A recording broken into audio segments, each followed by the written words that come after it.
Hi க்யூட்டீஸ். இப்போ நம்ம சத்து மாவில் புட்டிங் எப்படி செய்கிறதுன்னு சொல்லிட்டு பார்க்கலாம். இது ரொம்ப நல்லா சாஃப்டாக வரும். அதுக்கு ஒரு கப்பில் அளவு எடுத்து அதில் அரை கப் நம்ம சுகர் எடுத்துக்கலாம். அதை ஒரு பேனில் போட்டுட்டு அதை நல்லா கிளறி விடணும். நம்ம சிம்மில் வச்சு மட்டும்தான் அதை கிளறி விடணும். அதுக்கு நம்ம எடுத்த கப்லேயே 1/4 கப்பு அளவுக்கு தண்ணி ஊற்றிக்கலாம். தண்ணி ஊற்றிட்டு அதை நல்லா கிளறி விடணும். முக்கியமாக அதை சிம்மில் மட்டும்தான் வைக்கணும். ஃபுல்லாக வச்சா சுகர் ஃபுல்லாக கரைஞ்சி போயிடும். சிம்மில் வச்சு கிளறிக்கிட்டே இருங்க. நம்ம கிளறிக்கிட்டே இருந்தோம்னா கொஞ்சம் நேரத்துலேயே இந்த மாதிரி நல்லா பபுள்ஸாக வந்துடும். கை விடாமல் கிளறிக்கிட்டே இருக்கணும். இதில் நான் ஒரு சின்ன மிஸ்டேக் ஒன்று பண்ணிட்டேன். இது அடுப்பில் வச்சுட்டு கொஞ்சம் நேரம் அங்கிட்டு போயிட்டு வந்து பார்த்தா இங்கே பாருங்கள் இப்படி தான் இருந்துச்சு. ஸோ அதுக்காக நம்ம இதை கைவிடாமல் கிளறிக்கிட்டே இருந்தோம்னா அது நல்லா ப்ரௌன் கலரில் வந்துடுது. இல்லைன்னா கொஞ்சம் திட்டாக சுகர் ஆயிடுதுங்க பாருங்கள்.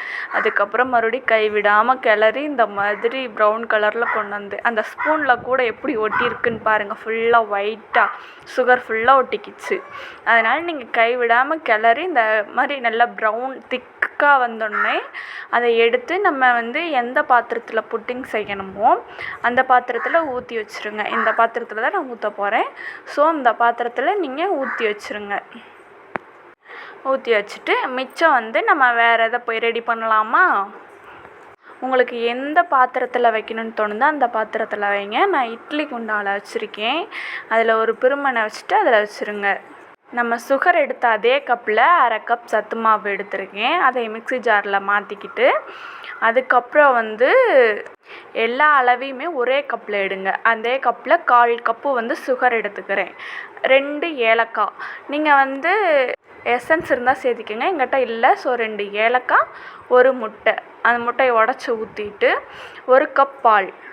1 கப் ஃபுல்லாக பால். நம்ம எந்த கப்பில் எடுத்தோமோ அதே கப்பில் 1 கப் ஃபுல்லாக பால் எடுத்துக்கோங்க. எடுத்து ஸ்பூனை வச்சு நல்லா கலக்கி விட்டுட்டு அதுக்கப்புறம் நம்ம மிக்சியில் ஒரு ஓட்டி எடுத்துக்கலாம். இந்த மாதிரி நல்லா கலக்கிங்க. கலக்கி எடுத்துட்டு நம்ம மிக்சியில் ஒரு ஓட்டி எடுத்துட்டோம்னா முடிஞ்சு. இந்த மாதிரி கிடைக்கும். அப்புறம் நம்ம ரெடி பண்ணி வச்சுருந்ததில் எடுத்து இதை ஊற்றிட வேண்டியதுதான். அதை கொஞ்சம் நேரம் ஃப்ரீஸ் பண்ணி விட்டுட்டு இது நம்ம ரெடி பண்ணுறதுக்குள்ளேயே அது ஃப்ரீஸ் ஆயிரும். வெளியவே வச்சு ஃப்ரீஸ் பண்ணால் போதும். ஃப்ரீஸ் ஆனதுக்கப்புறம் எடுத்து நம்ம அதுக்கு மேலேயே ஊற்றிட்டு இதையை கீழே ஒரு தட்டு போட்டு மூடி வச்சுட்டு அதுக்கு மேலே நம்ம இட்லி குண்டாவை மூடிடலாம். மூடி எடுத்துகிட்டு இதுக்கு ஒரு டைம் வேணும்ல. ஒவ்வொரு அடுப்பும் ஒவ்வொரு மாதிரி இருக்கும். நம்ம 30 நிமிஷம் 40 நிமிஷம் ஆகும். எனக்கு 45 நிமிஷம் ஆச்சு. இங்கே பாருங்கள் ரெடி ஆயிடுச்சு. இந்த மாதிரி நம்ம கத்தியில் குத்தி எடுத்து பார்த்தா ஒட்டக்கூடாது. கத்தியாக இருக்கட்டும், டூத் பிக்காக இருக்கட்டும், எதுலேயும் குத்தி பார்த்து எடுங்க. இதுதான் அவுட்புட். எனக்கு இப்படி தான் வந்துருந்துச்சு. ஆனால் நான் இதை ஃபர்ஸ்ட் டைம் செய்கிறேன். டேஸ்ட்டு சும்மா சூப்பராக இருந்துச்சு. பாய்.